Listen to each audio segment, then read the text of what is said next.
There is some information we have published already on internet, so some people know it, and some others probably also because they walk around Amsterdam or are from here. So I came to the Netherlands in 2003 to study in the KVK, in the type and media type design course.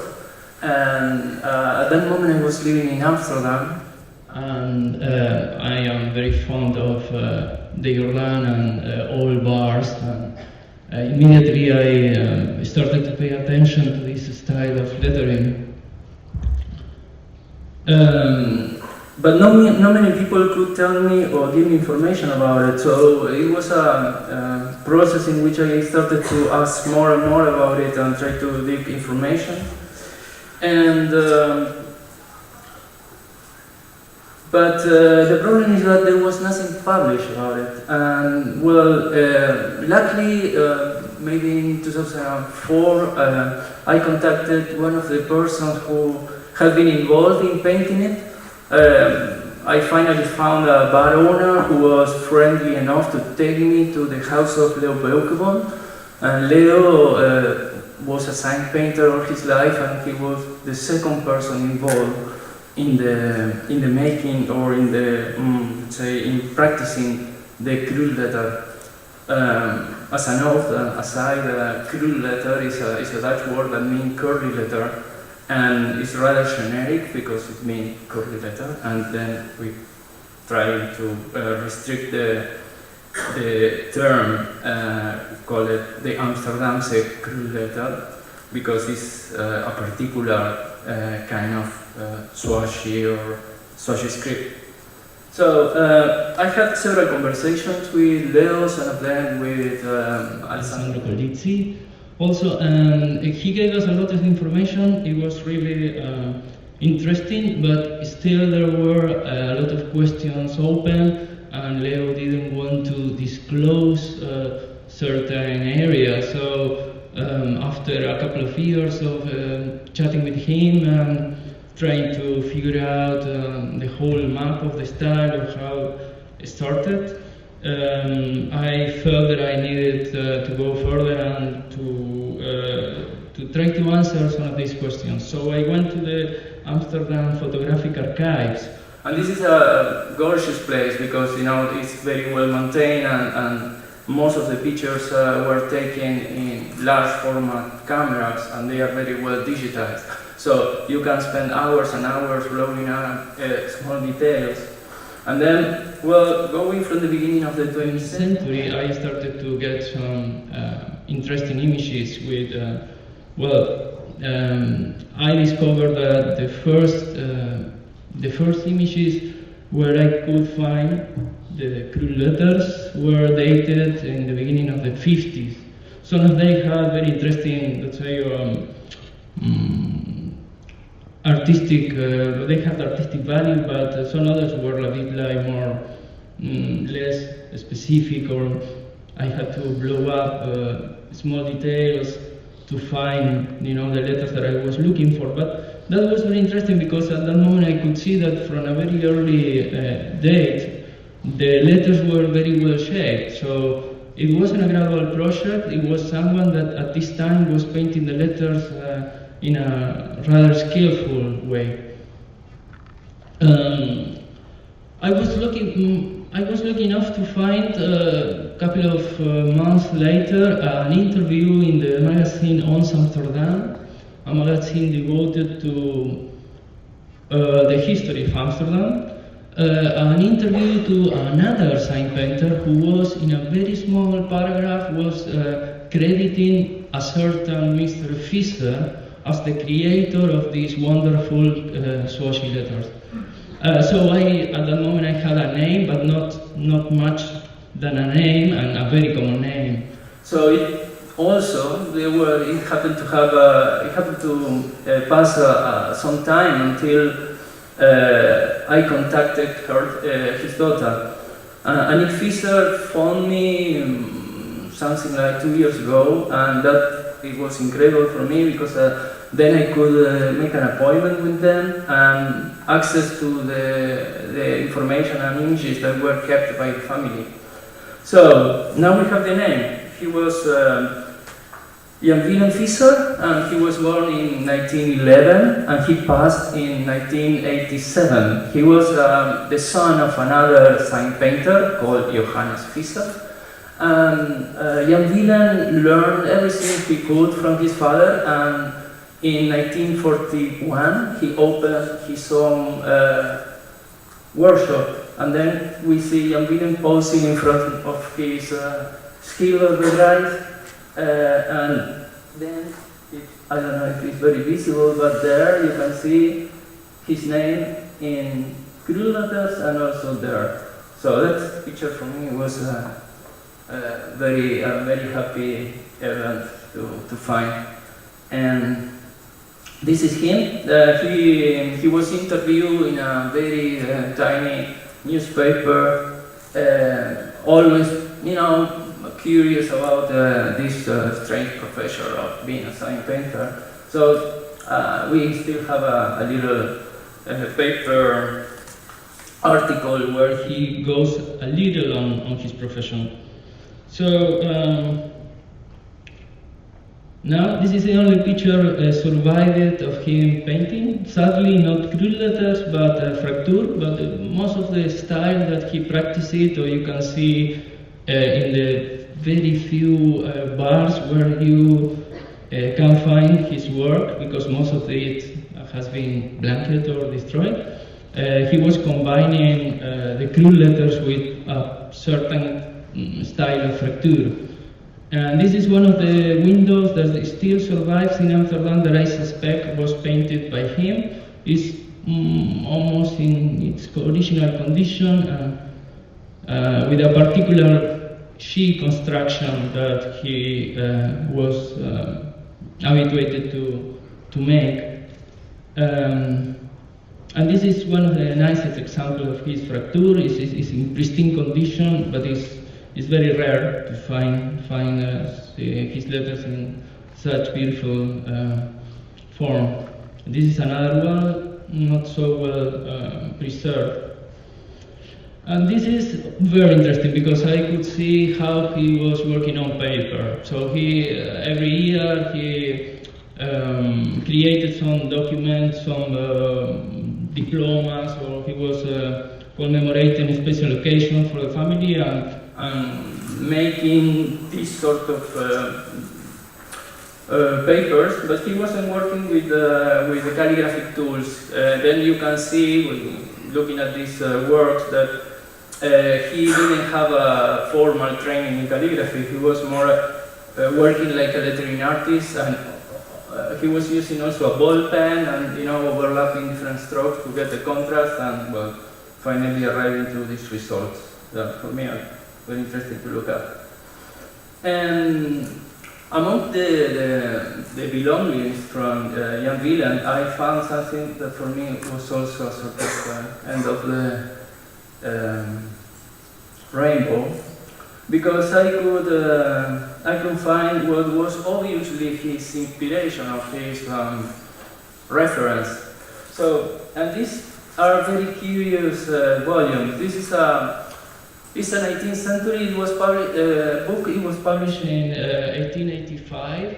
It's a book published by Peter van Looy, and it is a reference for engravers and craftsmen that need to work with letters. So there are examples in this book from many different styles, but there are 3 plates that correspond with the style that he practiced, or are the foundation of the style that he later developed.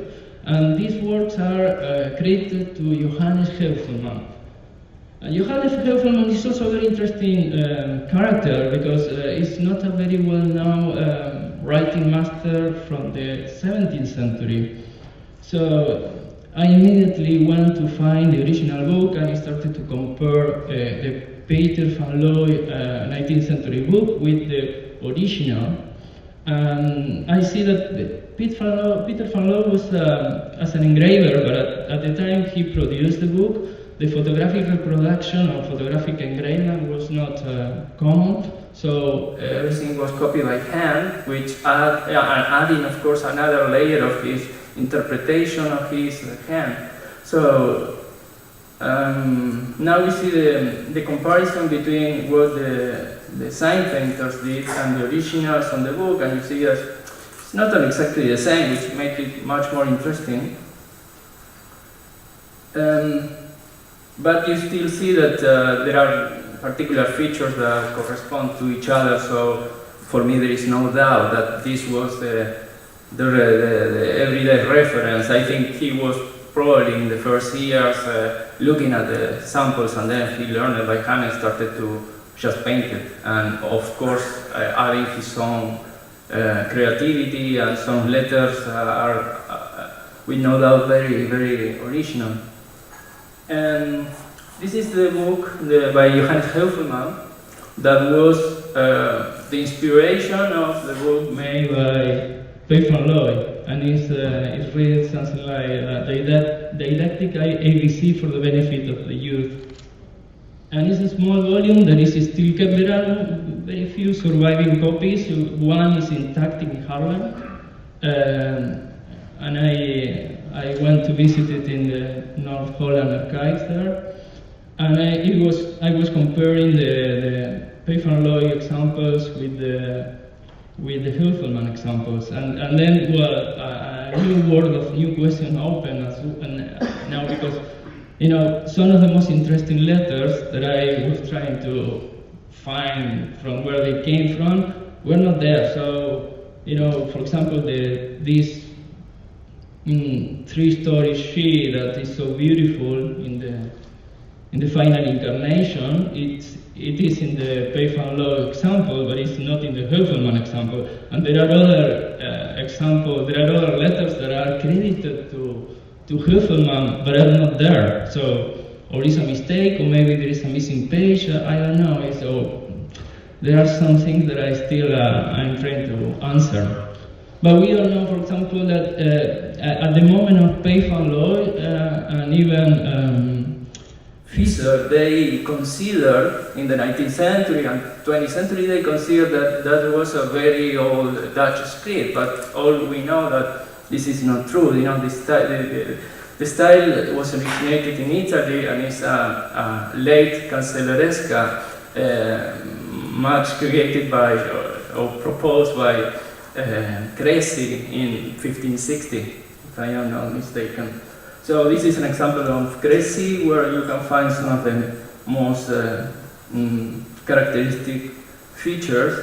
And then Curione, who was one famous follower of Cressy, and then he was one of the responsible of spreading this style of this fashion in Europe. So Jan van Velde, Johannes Heuvelman, Ambrosius Perlin, Maria Strict, they practiced it, a hand that was in vogue, and of course took it to a whole different level. But it became Dutch, but the origins are much more complex. Leo Beukeboom was the second generation. He worked all his life for Heineken. He also had other clients, but Heineken was his biggest client. Something that I forgot is that Visser started to work for Amstel. At the moment, Amstel and Heineken were competitors, but in 1967, Amstel was sold to Heineken. And at that point, Amstel stopped sending work to Visser, and Visser continued working for other assignments, but his vegan client was not there anymore.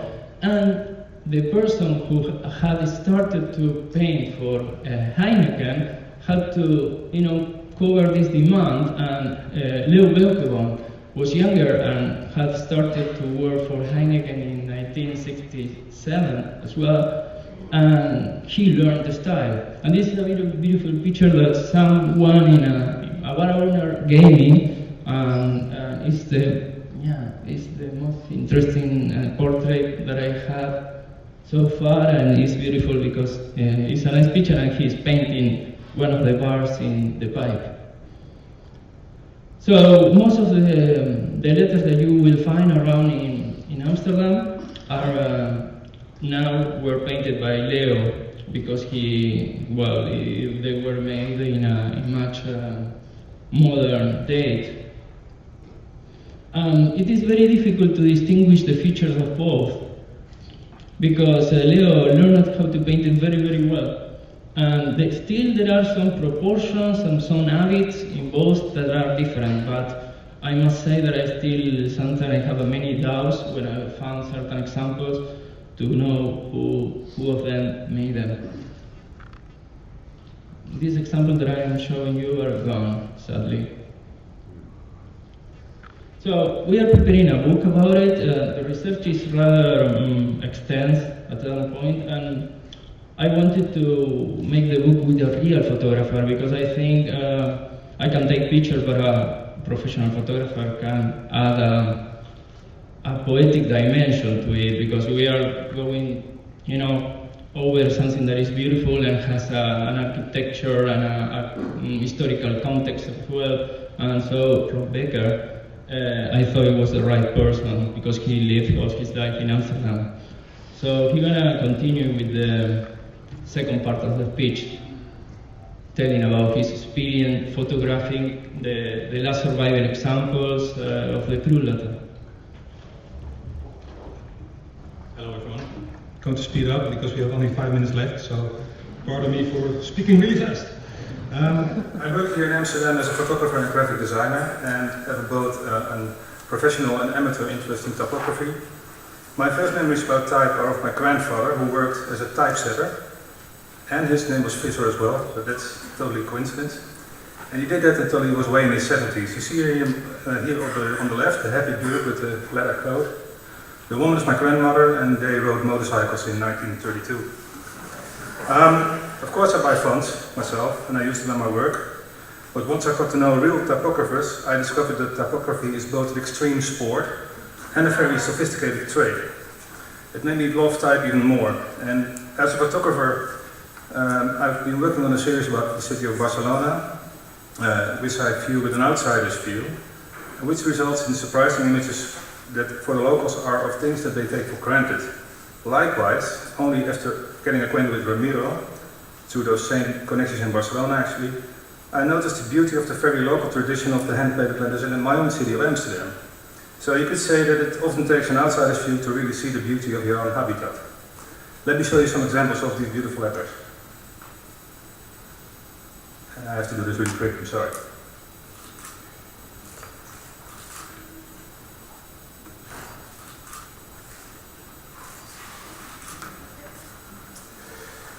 It's not just enjoying the beauty of Croatians that the outsider's view of Ramiro brought me. His research and documentation raised a serious feeling of historical responsibility. Many old brown cafes, as we call them in Amsterdam, due to the nicotine-colored ceilings and walls, are being modernized into loungy bars with ditto drinks, DJs, and modern lettering on the windows as we speak. A few months ago, I started to photograph all the Croatian cafes that are still left. I never went to so many bars and drank so little. And in my pocket I was carrying an original list of 57 locations that Ramiro collected during his research, and of that list I found out already 15 cafes were changed into modern bars, or the windows did not exist anymore. Things had been thrown through them, bar stools and chairs mostly, but sometimes complete human beings as well. Then there is the absolute terror of modern high-pressure spraying pistol cleaning devices. They can blow away painted letters in seconds. Case in point, the owner of the cafe De Eland, he stopped spraying just in time so that his chief waiter could restore the damaged letters at the best of his abilities. Alas, with very poor result, far from the original quality. You can see it here. Even though that happens, some letters are in perfect state, as you can see. I have an assistant now. Go on. And the next. Here you can see sometimes remarkable differences between two windows of the same cafe. And every now and then you run into funny cryptic names like Café the Doctor. Imagine telling your wife, dear, I'm going to see the doctor. Quite often you see letters that are almost gone. Look at the difference. On the left it's very neat and still very good, and the right is almost gone.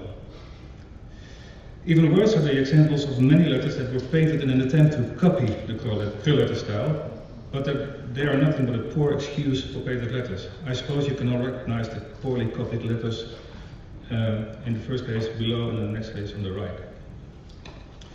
As said, in the course of 2014, we will publish a book about curl letter.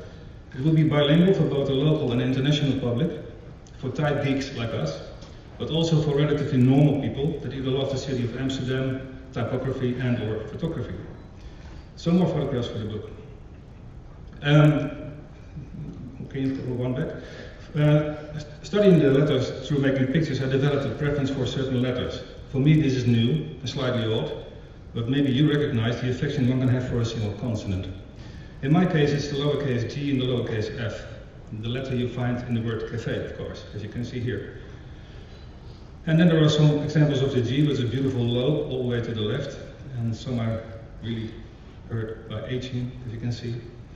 One of the prettiest examples is Café de Schaapskooi near the Albert Kuip market. Inside, it is a horribly ugly kind of snack bar now, but all the windows are intact. The old lady that has been working there for ages knew painter Leo Beukenboom and claims it took him 3 beers per letter to finish the job. She wasn't kidding. But as you can see, even so, the last letters of the name are still impeccable. So the man could hold down his liquor. When you go out in the city, maybe yourself, guys, you can do some research today. You'll find that letters are to be found in very unusual and even unexpected places, like on a corner in the Jordaan here, or above the door, ugly door of this forge. And sometimes you notice that inside the cafes there are curl letters too. Ramiro already said that, which can become very handy when it's a bit busy on the terrace outside. With this kind of weather, you can go outside as well. Future. As Ramiro explained, the authentic curl letters are all that remain of a small but typical and unique Amsterdam lettering tradition. Digital fonts will not change that. The hand-painted originals with their minimal, almost invisible imperfections cannot be replaced by digital vinyl versions. We hope that Ramiro's research and explanation of the origins of the curl letter, combined with documenting all remaining windows in photographs in our book, will raise some awareness in Amsterdam of the cultural and historical significance of the curl letter, and possibly lead to the rise of new letter painters and prevent the last windows from disappearing, which brings us to our end. Café Het Sluisje in the north of Amsterdam, actually around the corner from where I live, wasn't so lucky. Coincidentally, years ago, before I even knew about this, I photographed my neighbor's daughter through the original curl letter window, and when I set off to make photographs for this book, next one, as you can see, it's gone. And only last week, Café Bouwman in Utrechtstraat just escaped destruction. As you can see the last pictures. The cafe, it's a bit difficult to see, has a sliding window with new lettering, which started from a flying bar stool. Just a difficult customer last night, the waiter explained. There wasn't a fight, but it was very difficult. And the cafe's cat wasn't impressed much either. So the Bouwman just lost its man, and the curl letters on the adjacent window are still intact, thank God. But do notice the suitable name of the game on the slot machine behind it. And we thank you very much for your attention. Woo.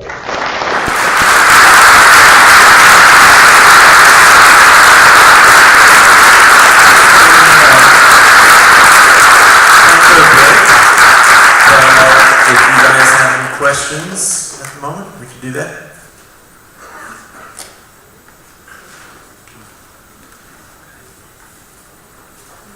Okay, yeah, it was a flawless presentation then.